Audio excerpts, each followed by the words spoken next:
Hello, everyone, and welcome back to Be Like Christ. Welcome to our Proverbs 15 Bible study. This one's getting up a little bit later in the day. Sorry for the delay, but I think I have a good excuse. I had a real privilege this morning of going to ancient Corinth, the city of Corinth that we read about in the Bible, or at least what's left of it, and had a really good guide who was a friend from the church that we've been attending.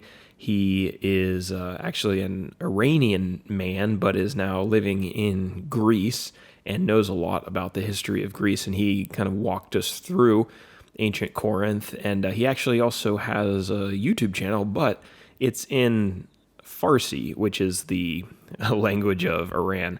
And so I will link it down below if you're interested, or if you happen to know any Farsi speakers.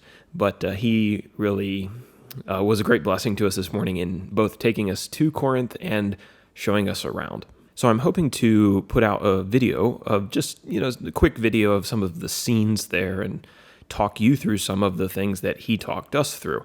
And he shared a lot of really valuable insights with us. And so maybe I can share some of those with those who haven't had the opportunity to come to Greece. So look out for that video. And if you're watching this sometime in the future, hopefully that's already online. But let's now take a look at Proverbs 15, because that is our topic for this particular video. Our outline today, we are in chapter 15, which puts us just about halfway through the book. We are in the Proverbs of Solomon, which span from chapter 10 to chapter 29.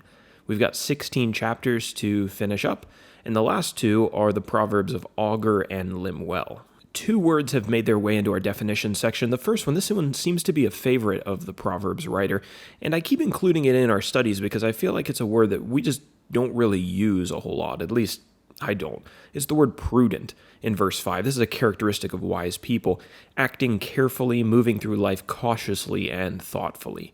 The second word, or rather two words, Sheol and Abaddon, these appear in verse 11. These terms signify the underworld and the spiritual powers that are present there. And that's kind of the simple definition. This term Abaddon is really interesting. It also shows up in the book of Revelation. And as I remind you in every study, keep in mind our interpretive principle. As you read through the book of Proverbs, it's important to remember that Proverbs discusses principles, not necessarily promises. The wise statements of Proverbs are general truths, not absolutes. So with those things out of the way, let's go over and talk about our selected Proverbs for today from chapter 15. Now, you may notice that I've done this chapter a little bit differently than I've done the previous ones. I've kind of lumped our three Proverbs together, and the reason for that today is because these three Proverbs, all from chapter 15, kind of have a similar theme. So let's read the three, and then we will discuss them and discuss some applications that we can take from them. It's verses 1, verses 4, and verses 23. So, verse 1, a soft answer turns away wrath, but a harsh word stirs up anger.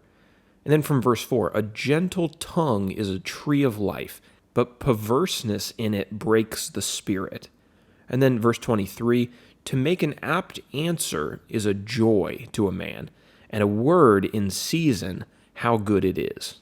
Several of the Proverbs in this chapter touch on the delicacy of words and how they can either positively or negatively impact a situation. Specifically here, we're told that a well-spoken word can, number one, prevent anger from dominating an interaction. Number two, it can build up rather than tear down. Or number three, it can just be a source of joy. A really well-spoken word, the right thing at the right time, can just really bring joy and encouragement to somebody's heart. But we all know that choosing the wisest words at any given moment is a really difficult thing to do, especially when we're mad at somebody or maybe someone's mad at us. And I think this is why the Proverbs writer many times has written that a wise man speaks slowly. A wise man knows that he needs time to think through his responses. He needs time to come up with the most constructive words. But he can only do that after evaluating the variables of a situation. A wise man may never be the first to speak because he understands the power of words, and he always chooses his words carefully. Those who speak quickly may get the most attention, but their words are not usually the most helpful, and they're often harmful. And I think there's an application that we can take from this and bring into the modern day, consider the dangers of our modern online world. The internet rewards people who react first, who speak first. The first person to put out a video or an article on the latest news story gets the most views online. And there's obviously monetary reward to that if you know how kind of the internet works and online business. The first person to break news on Facebook or X or Instagram or wherever, they get the most likes. So there's like a social currency associated with it. We are incentivized to speak first, which I suspect is a trap of the devil. So we need to be very careful about that and not fall into that trap. Consider also the way that words can build people up or tear them down. You can encourage someone in their work and they'll be motivated to continue on. Or you can discourage someone in their work and maybe they'll quit and never try again. That is real power. And you better be careful how you use that power, that God has entrusted to you. What a shame it would be to speak a critical word about someone's work in the church and they quit because of it, and they stop serving the Lord and they just sit in the pew or never try anything new ever again. What a blessing, though, that you could be to your church if the majority of your words were words of life that infused your congregation with fresh encouragement regularly. It is true, as the Proverbs writer will say in chapter 18, that death and life are in the power of the tongue. So that is our study in chapter 15 and our highlighted Proverbs. Hopefully you're thinking about your words. You need to be thinking about your words if you want to be a wise person. Hopefully if you are, you can think of even more ways that your words can be a fountain of life, a tree of life to people, and less of a force that breaks the spirit of others, as we are told in verse 4.